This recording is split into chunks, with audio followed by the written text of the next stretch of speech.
하나님의 말씀은 누가복음 7장 36절부터 50절입니다. 한 바리새인이 예수께 자기와 함께 잡수시기를 청하니 이에 바리새인의 집에 들어가 앉으셨을 때에 그 동네에 죄를 지은 한 여자가 있어 예수께서 바리새인의 집에 앉아 계심을 알고 향유 담은 옥합을 가지고 와서 예수의 뒤로 그 발 곁에 서서 울며 눈물로 그 발을 적시고 자기 머리털로 닦고 그 발에 입 맞추고 향유를 부으니 예수를 청한 바리새인이 그것을 보고 마음에 이르되 이 사람이 만일 선지자라면 자기를 만지는 이 여자가 누구며 어떠한 자 곧 죄인인 줄을 알았으리라 하거늘 예수께서 대답하여 이르시되 시몬아 내가 내게 이를 말이 있다 하시니 그가 이르되 선생님 말씀하소서. 이르시되 빚 주는 사람에게 빚진 자가 둘이 있어 하나는 500데나리온을 졌고 하나는 50데나리온을 졌는데 갚을 것이 없으므로 둘 다 탕감하여 주었으니 둘 중에 누가 그를 더 사랑하겠느냐.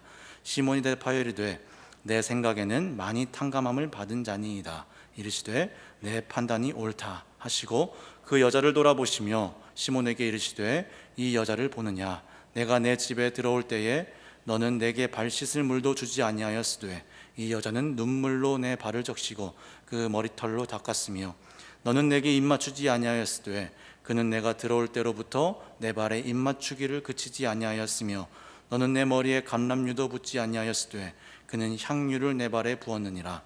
이러므로 내가 내게 말하노니 그의 많은 죄가 사하여졌도다. 이는 그의 사랑함이 많음이라. 사함을 받은 일이 적은 자는 적게 사랑하느니라. 이에 여자에게 이르시되 내 죄 사함을 받았느니라 하시니 함께 앉아있는 자들이 속으로 말하되 이가 누구이기에 죄도 사하는가 하더라. 예수께서 여자에게 이르시되 내 믿음이 너를 구원하였으니 평안히 가라 하시니라. 아멘. 오늘 본문에는 시몬이라는 바리새인과 동네에 죄를 지은 한 여자의 이야기가 등장합니다. 이 이야기로 바로 들어가시기에 앞서서 6장의 이전 장에 중요한 사건 하나를 보고 가겠습니다. 6장 12절입니다. 한 장 앞으로 가셔서 6장 12절 한번 보겠습니다.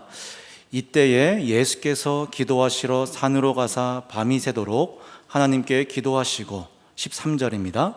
밝음에 그 제자들을 부르사 그 중에서 12를 택하여 사도라 칭하셨으니 라고 하십니다. 누가복음에서 예수님께서 이제 기도하셨다고 특별하게 기록된 부분은 누가가 분명히 독자로 하여금 시선을 주목하도록 만들고자 하는 그런 요청입니다. 특별히 예수님께서 이렇게 밤이 새도록 산으로 가셔서 밤이 새도록 하나님께 기도하셨다는 것은 그저 시간적인 양을 지칭하고 그 시간적인 양을 가지고 기도의 본질을 설파하시는 것이 아니라 누가는 어쩌면 이 기도가 시간적인 것을 넘어서서 매우 획기적이며 중대하고 의미가 사뭇 깊은 그러한 의도를 가지신 기도라고 보여집니다. 그러한 깊이와 과격해 보이실 만큼 오랫동안 하셨던 이 기도를 거치시고 난 후에 12제자를 세우십니다. 아시겠지만 구약에서 12지파가 있었던 것처럼 이제 예수님께서는 옛 이스라엘을 완성시키시고 새 이스라엘을 만드시는 광경입니다. 그러니 이 기도가 그저 밤이 새도록 산기도를 했다라는 이런 단순한 차원을 넘는다는 것쯤은 저희가 이제 동의하시고 이제 따라오시면 되겠습니다. 새 이스라엘은 곧 교회가 됩니다. 그리고 그 교회는 하나님이 살아계시는 각 신자 한 분이 그 교회가 됩니다. 즉 저희 신자들 모두는 예수님을 왕으로 모시며 예수님을 통치자요, 섭리자요, 저희 인생의 주관자로 모시는 그러한 일에 동참하게 된 것입니다. 비록 지금은 저희가 이 땅에 발을 딛고 살아가기 때문에 예수 그리스도와 하나님을 아는 것이 마치 수수께끼처럼 알고 있고 거울로 보는 것 같이 희미하지만 하나님의 나라가 완성될 그날을 사모하게 되기도 합니다. 이러한 맥락에 동참하신다면 6장 20절이 이제 보다 좀 다른 각도로 보여지시리라 봅니다. 6장 20절입니다. 예수께서 눈을 들어 제자들을 보시고 이르시되 너희 가난한 자는 복이 있나니 하나님의 나라가 너희 것임이요 라고 하십니다. 새 이스라엘을 세우신 후에, 즉 하나님의 나라를 완벽하게 선포하신 후에 하나님 나라에 속한 자의 첫 번째 특징으로 가난한 자라고 하십니다. 첫 번째 특징이 하나님 나라의 백성들, 하나님을 믿는 신자들의 전체 특징이다 라고까지는 말할 수 없으나 예수님께서 보셨다시피 매우 심각하고 중요한 그 기도를 거친 후에 12 제자를 세우시고 나서 심사숙고하신 후에 처음으로 내뱉은 하나님 나라의 백성의 첫 번째 특징이 가난한 자라고 하셨다는 점은 저희가 조금은 더 주의 깊게 생각해 볼 필요가 있어 보입니다. 하나님 나라에서 가난하다는 것은 어쩌면 예수 그리스도의 마음에 가득했던 것으로 보입니다. 저희의 이제 평소 생각과는 사뭇 다릅니다. 더 나아가서 예수님께서 가난한 자가 복이 있다고 말씀하신 것도 사실 의아한데, 저는 너무나 팔복과 이러한 사복에 의해서, 누가복음의 사복에 의해서 너무나 그게 당연한 이렇게 공식처럼 외워지지만 사실 의아한 것이죠. 왜 가난한 자가 복이 있냐면 그 이유를 예수님께서는 가난한 자가 복이 있다, 왜냐하면 곧 20년 후에 은퇴한 다음에는 재력이 회복되고 건강이 회복되고 명예가 회복될 것이다 라고 하신 것이 아니기 때문입니다. 그것이 저희를 의아하게 만들어야 합니다. 가난한 자와 복을 이렇게 묶으시는 예수 그리스도의 의도를 그 이유에서 저희는 역추적해 볼 필요가 있습니다. 그 가난한 자들이 복이 있다고 하신 이유는 재력과 명예와 건강의 회복이 약속됐기 때문이 아니라 천국, 하나님의 나라를 소유했기 때문에 복이 있다라고 말씀하십니다. 바로 이 지점에서 저희는 짐작해 볼 수 있는 것입니다. 예수님께서 가난한 자는 복이 있다고 하실 때의 이 가난은 재력이 어느 정도 회복되면 없어질 가난이 아니라 건강이 어느 정도 회복되면 더 이상 가난이라는 꼬리표를 뗄 수 있는 정도의 가난이 아니라는 점입니다. 즉 저희가 늘 생각하는 가난, 비교적 가난이 아닙니다. 물리적이고 육체적인 차원에서 말하는 가난이 아니라는 뜻입니다. 1차적으로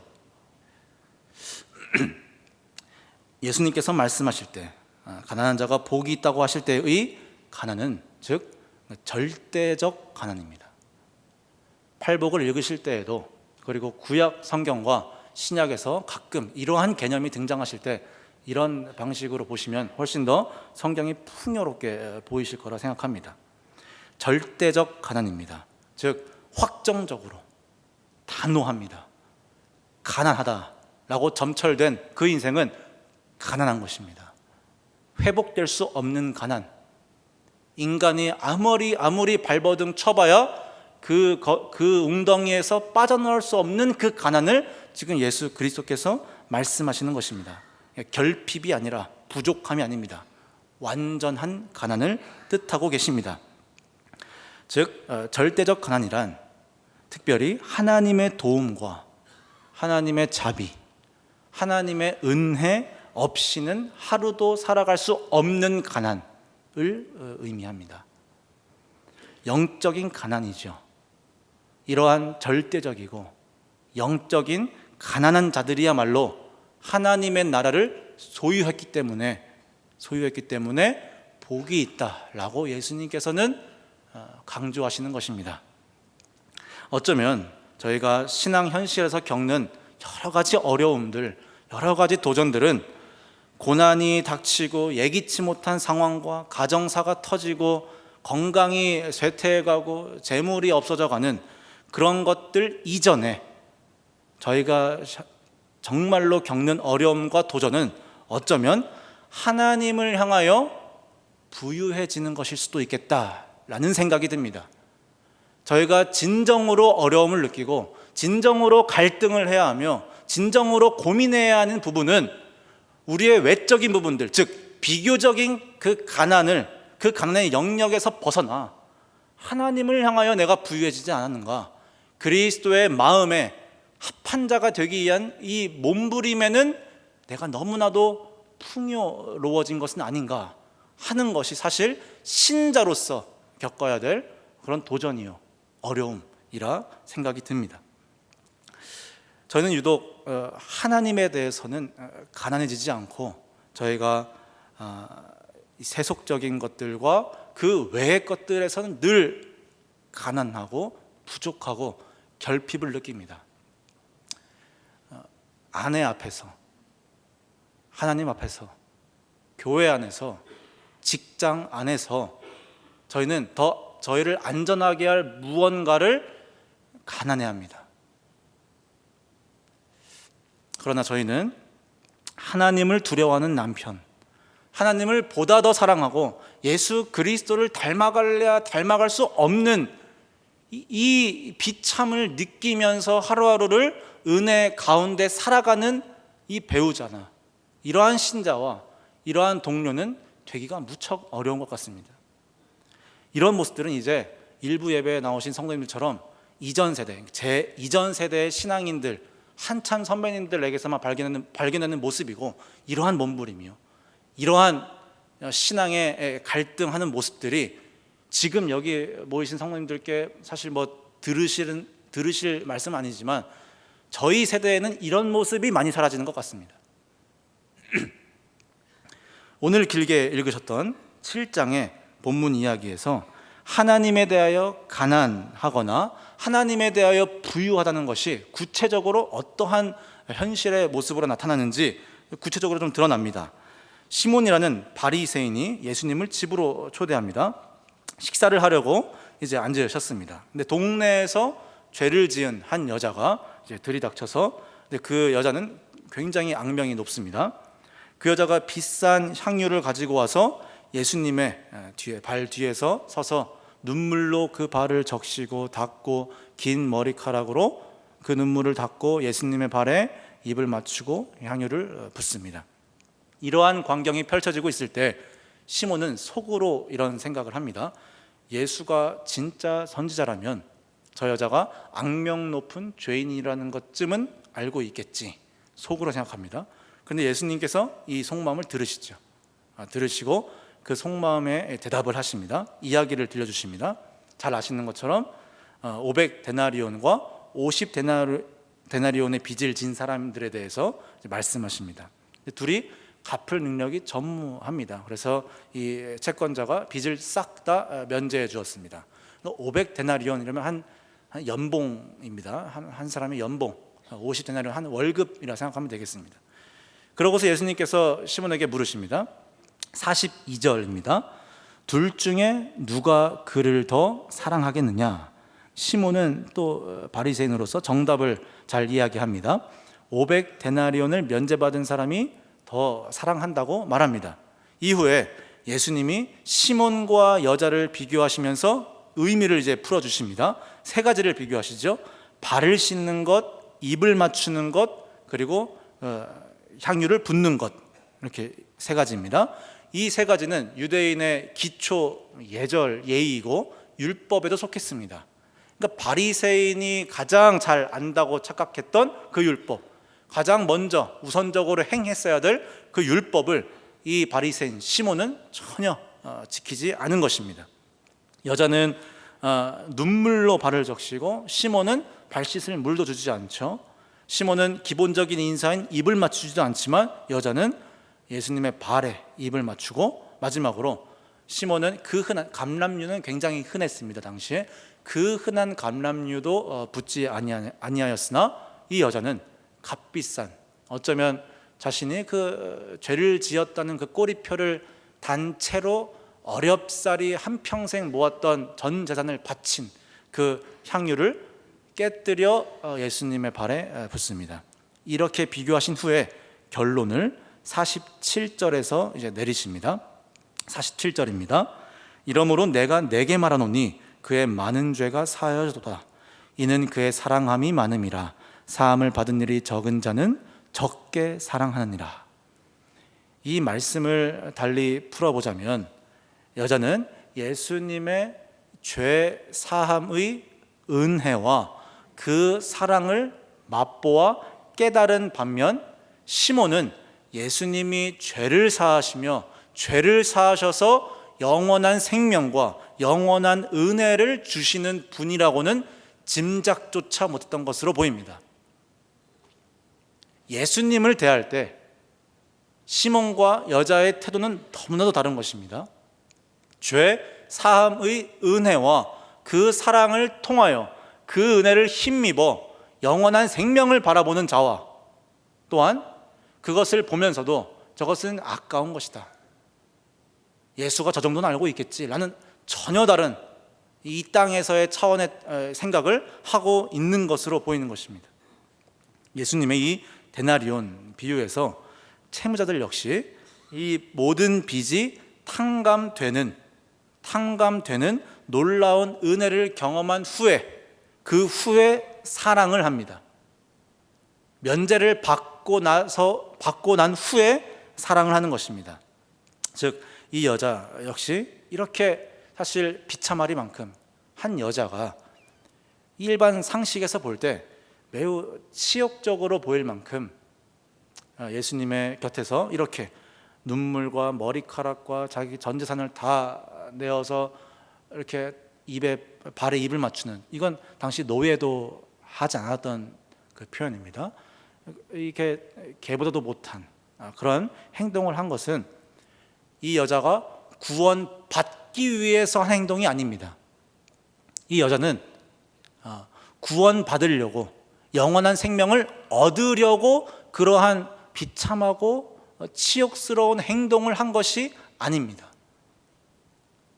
이 행동은 어쩌면 이 여자가 예수 그리스도의 평소 하시는 말씀에 먼저 은혜를 받고 내 죄가 동네에서 죄를 지었다는 이 꼬리뼈를 뗄 만큼의 그 사함이 저 예수 그리스도에게서 발견된 것입니다. 그 이후에 이 행동을 하는 것입니다. 성경에서도 그렇고 사실 일상에서도 그렇고 한 여자를 소개할 때 동네에서 이 죄를 지었다라고 묘사하는 것은 쉽게 잊혀질 만한 죄를 지은 건 아니라고 보입니다. 그냥 누구나 다 저질 법한 죄를 지은 것이 아니라 아마도 매우 흉악한 죄, 그 누구도 이 여자의 죄명을 들었을 때 절대 잊혀지지 않는 그러한 죄를 지었던 것으로 보입니다. 그런데 이러한 죄인에게 하나님의 나라가 가당키나 할까요? 도무지. 저희가 일반 뉴스에서도 가끔 보이죠. 어떠한 여자의 범죄에 대하여 그것은 잊혀지지 않습니다. 그만한 여죄인이 하나님의 나라에 가당키나 한 것일까요? 반대로 시몬 입장에서 보면 그는 바리새인입니다. 당대의 존경을 받던 부류고 율법, 헌금, 행동, 윤리 모든 것을 온전하게 지켰다고 자부하고 천국은 둘째치고 하나님과 가장 가까이에 있던 자라고 이제 생각하던 자였습니다. 이런 사람이야말로 하나님의 나라에 훨씬 가깝지 않은가라는 생각을 하게 됩니다. 그러나 예수님께서는 이러한 이러한 계산에 전혀 휘말리시지 않습니다.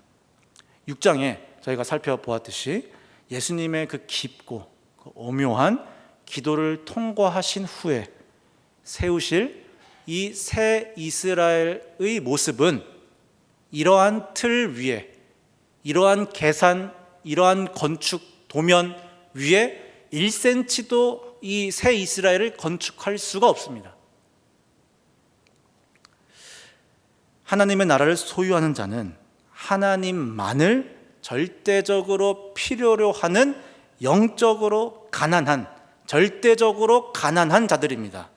오늘 본문에서 하나님에 대하여 가난할 수밖에 없었던 없었던 자는 이 악명 높았던 여죄인이고, 한평생 모든 동네 사람들, 그 도시 사람들에게 한평생 모욕과 조롱을 당했을 이 여자입니다. 그에 반해 시몬은 하나님에 대하여 너무나 부요한 것입니다. 너무나 부요합니다. 율법을 다 알고 있으며 다 지켰다고 자부하고 있습니다. 7장 50절에서 예수님은 바로 그 여자에게 매우 힘있는 선언을 하십니다. 매우 단호하고 매우 장엄한 선언을 하십니다. 예수께서 여자에게 이르시되 내 믿음이 너를 구원하였으니 평안히 가라 하십니다. 내 믿음이 너를 구원하였으니 라고 하십니다. 여자의 믿음이 구원한다고 하십니다. 여자의 믿음입니다. 여기서도 저희가 조금 더 주의 깊게 살펴보셔야 할 대목이, 여자의 눈물이 구원한 것이 아니라, 여자의 향유가 구원한 것이 아니라, 여자의 절박함이 구원한 것이 아니라, 여자의 믿음이 구원하여 그 구원이 평안으로 인도합니다. 여기서 저희가 좀 더 관점을 조금 더 집중해 보겠습니다.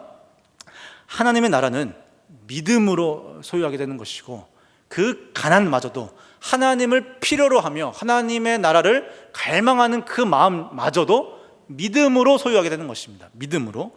시몬 바리새인은 자기의 집 한복판, 부엌 한가운데에서 지금 이 엄청난 광경, 왜 엄청날까요? 이 광경이 말이 안 되는 이 악한 죄인이 하나님의 나라에 입성하며, 이것이 엄청난 이 파격적인 변화, 영적인 본질에서 있어서 존재로의 변화가 엄청난 광경인 것임에도 불구하고, 지금 바리새인은, 이 시몬은 영혼이 회심하여 예수 그리스도와 참된 교제를 나누고 하나님 나라에 가까워지며 거기에서 일어나는 그 모든 복들이 쏟아지고 있는 자신의 부엌 한가운데서 이것을 전혀 눈치채지 못하고 있다는 것입니다.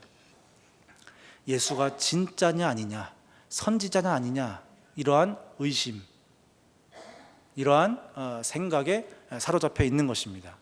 즉 하나님을 향한 잘못된 부요함, 왜곡된 풍족과 그 교만과 그 우월감에 휩싸여서 봐야 할 것을 보지 못하고 들어야 할 것을 듣지 못하는 이 처참한 환경에 놓여 있는 것입니다. 이 여자의 영적인 내면의 변화와 천국으로 들어가는 이러한 가난한 자의 모습을 저희는 포착할 수 있어야 됩니다. 여기에 저희는 의식을 해야 하며 여기에 예민해지시고 민감해지실 필요가 있습니다. 하나님을 향하여 굶주려 보신 적이 있으십니까? 있으시겠죠? 지금 제가 지금 고등부를 맡고 있잖아요.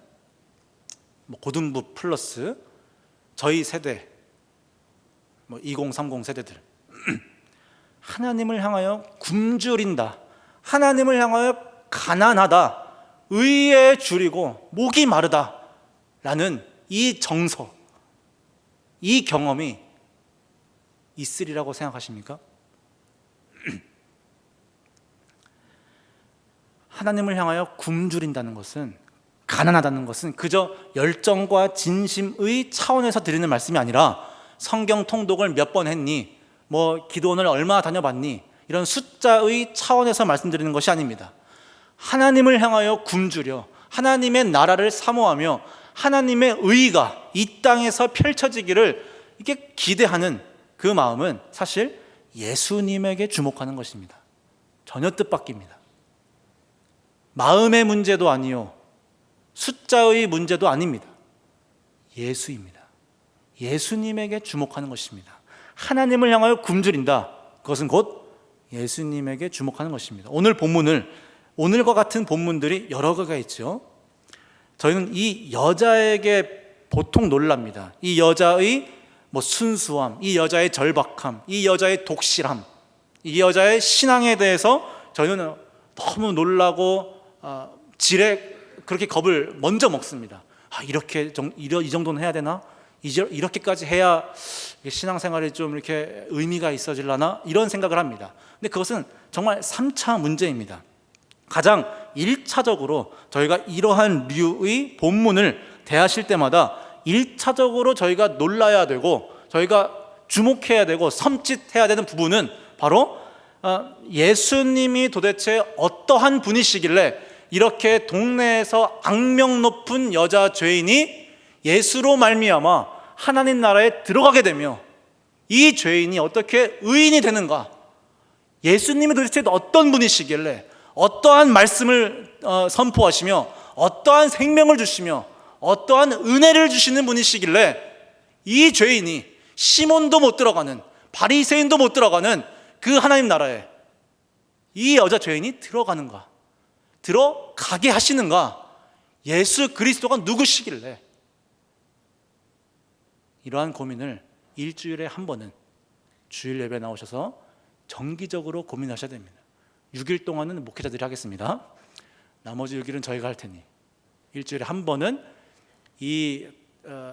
뭐 이렇게 표현하면 죄송하겠지만 답 없는 이런 질문들, 이러한 갈등, 답이 있습니다.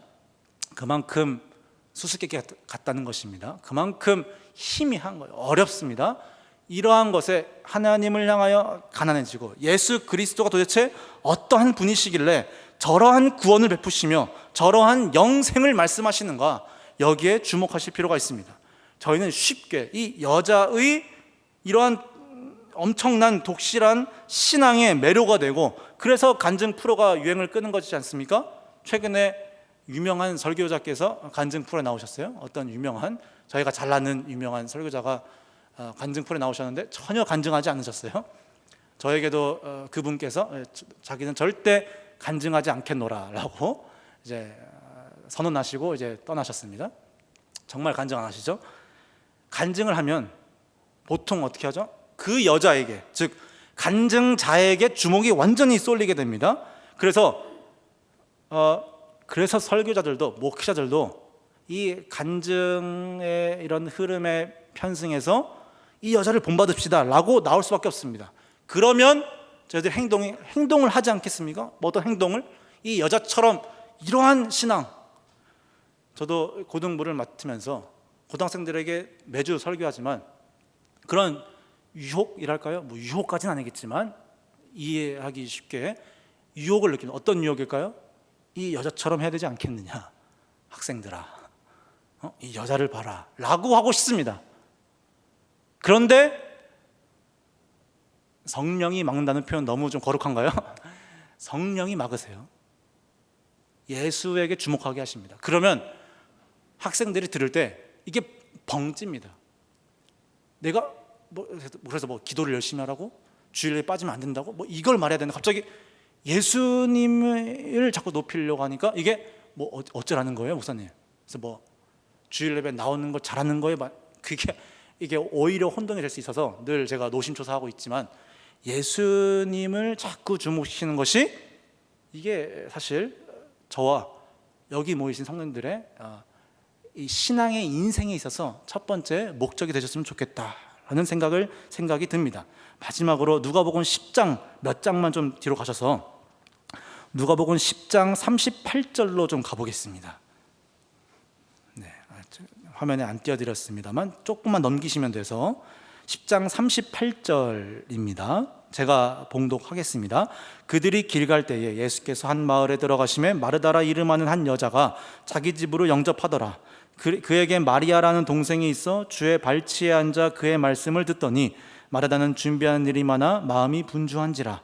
예수께 나아 이르되 주여, 내 동생이 나 혼자 일하게 두는 것을 생각하지 아니하시나이까 그를 명하사 나를 도와주라 하소서.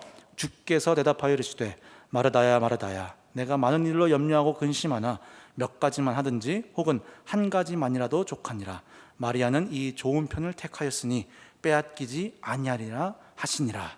마르다 역시 예수님을 자기 집으로 초대합니다. 비슷합니다. 어딘가? 저희는 대개 이 이야기, 지금 선한 사마리아인 비유 이후에 나오는 이 이야기를 보통 어떻게 들어오셨죠? 남포에서는 너무 잘 들어오셨을 것 같아서, 하여간 다른 교회에서는 보통 이렇게 보죠. 이 이야기를 수많은 봉사를 하는 일과 설교를 열심히 듣는 일의 대조를 통해서, 자 이제 우리 설교를 잘 들읍시다, 이런 식으로 이제 이끌어 가곤 합니다. 물론 그것도 맞죠. 그러나 이 이야기는 그런 차원을 넘는다는 것입니다. 사마리아의 비유를 다 할 수 없겠지만 그 이후에 나온 말씀이기도 하고, 마르다는 준비하고 섬김으로 지금 마음이 분주합니다. 그 반면에 동생 마리아는 예수님의 발끝에 앉아 예수 그리스도의 말씀을 경청합니다.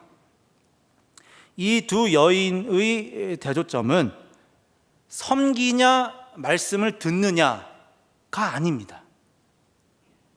이 두 여인의 대조점은 예수 그리스도의 섬김을 받느냐 마느냐입니다. 마가복음에서도 예수님은 저희를 섬기러 오신다고 합니다. 예수님이 저희를 섬기러 오신대요. 그렇듯 마르다가 지금 지적받는 지점은 그리스도께서 죄 사함의 은혜와 그 섬김의 말씀, 그리스도의 섬기심은 죄 사하고 영원한 생명을 베푸시는 것입니다. 그 예수 그리스도의 섬김을 받느냐 마리아처럼, 혹은 그것을 받지 못한 채로 마음이 분주하여 자신이 예수를 섬기는, 내가 예수를 섬기는 것이 신앙이다 라고, 이게 순서가 잘못되어 있는 것이죠. 하나님을 향하여 굶주리고 하나님을 향하여 가난해지는 일은, 즉 신자 스스로 마르다처럼 시몬처럼 할 수 있는 일이 아니라 그리스도의 은혜와 그리스도의 죄 사하시는 그 복음으로만 가능한 것입니다. 이 은혜가 없이는, 이 복음이 없이는 저희는 단 한 발짝도, 단 한 걸음도 예수 그리스도를 참되게 섬길 수 없습니다. 그리스도의 섬기심을 받으시기 바랍니다. 오늘이 그날입니다. 예수의 섬김을 그 정성스레 자신의 물과 피를 쏟으셔서 저희 각 신자 한 분 한 분을 온전한 교회요, 온전한 하나님의 나라의 시민으로 만드시고자 하는 그 섬김을 적극적으로 받으시기 바랍니다. 오늘 그 은혜와 그 복음에 집중하시기 바랍니다. 기도하겠습니다. 하나님 아버지, 감사합니다. 예수 그리스도의 섬김을 받으며 마음이 분주하지 않으며 주님을 더 사랑함이 저희에게 필요하다는 것을 알게 하시니 감사드립니다. 주님, 주님을 섬기기 이전에 그리스도의 은혜와 사랑과 생명을 받게 하여 주셔서 살아계신 예수 그리스도 이름으로 기도드립니다. 아멘.